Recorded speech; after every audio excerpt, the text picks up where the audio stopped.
Hurricane Sandy crashing on shore. Winds now at 90 miles per hour. And this storm is so big, so vast, 60 million Americans will feel its power. Tonight, our extreme weather team is all over the storm zone, ready to report. So let's go straight to ABC's meteorologist Ginger Zee, who is right in the bullseye as the storm is hitting the shore now in Atlantic City, New Jersey. Ginger. We're essentially inside the storm, Diane. It is just to our south, and we're easily getting into some of the worst gusts, 60 to even 74 miles per hour, that threshold of hurricane force, one of the worst storms that has ever hit Atlantic City. This city is basically underwater. Water from the ocean, water from the bays, it is everywhere. This is the storm that we forecasted, and then some. It is chaos along the Jersey Shore. The superstorm battering the barrier islands. In the crosshairs, Atlantic City. The road into this seafront town is completely submerged. Damage started early. Massive chunks of boardwalk littering the streets. Street after avenue after cul-de-sac inundated. So we just picked one, Blaine Street, and started knocking on doors. Made arrangements with our upstairs neighbors in case the water starts coming up into our house to go ahead and go upstairs. And we've got our kids. We're just going to snuggle in a ball and hope for the best. Once the surge peaks, at high tide, waves at the shore could grow to 20 feet. Out at sea, up to 40 feet. You gotta take a look at this. All the winds have picked up, and this is what happens. Debris like pieces of the boardwalk have come for 3 blocks. That's the ocean back there. Huge waves crashing up and over. Did you see that one? Pushing ocean water. The storm is on top of us right now. And it's only going to get worse during the next high tide.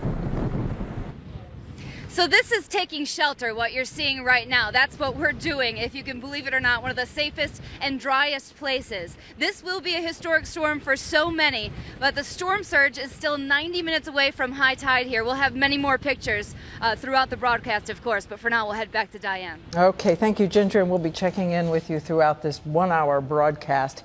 And now this is the view from above, the superstorm already stretching across 1/3 of this country from Florida to Canada.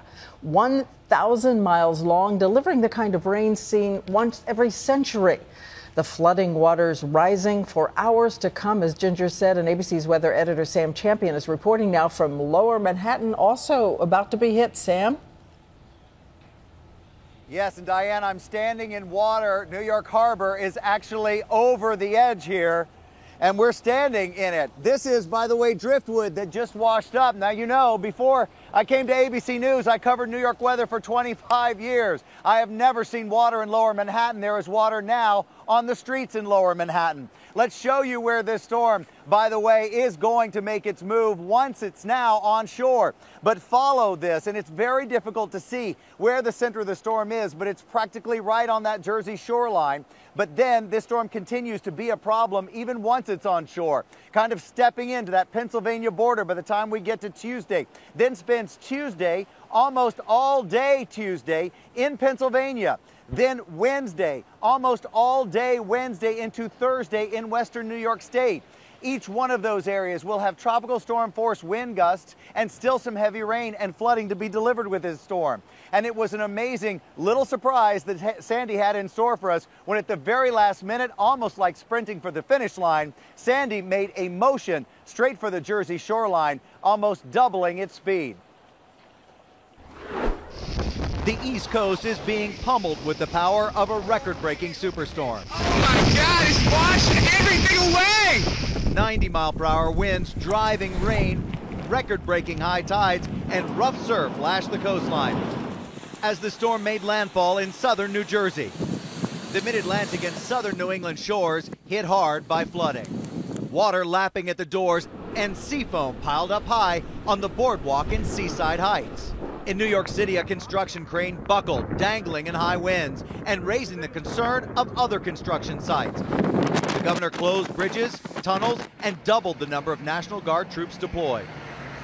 North Carolina has been pounded by Sandy for over 50 hours. Roads have been washed away, and this house in Rodanthe swept into pieces. Throughout the day, Sandy was breaking records and had one big surprise, doubling its speed and barreling toward the shore faster than anyone expected. Up and down the East Coast, residents were warned to stay home and take mandatory evacuation orders for low-lying areas seriously. This is not a time to be stupid. This is a time to try to save yourself and your family. Public transportation for over 12 million people was shut down in New York, Philadelphia, and Washington, D.C. And concerns don't ease after Sandy's landfall. More than 1 million people in 11 states are already without power, and as many as 10 million may lose electricity as the storm pushes inland.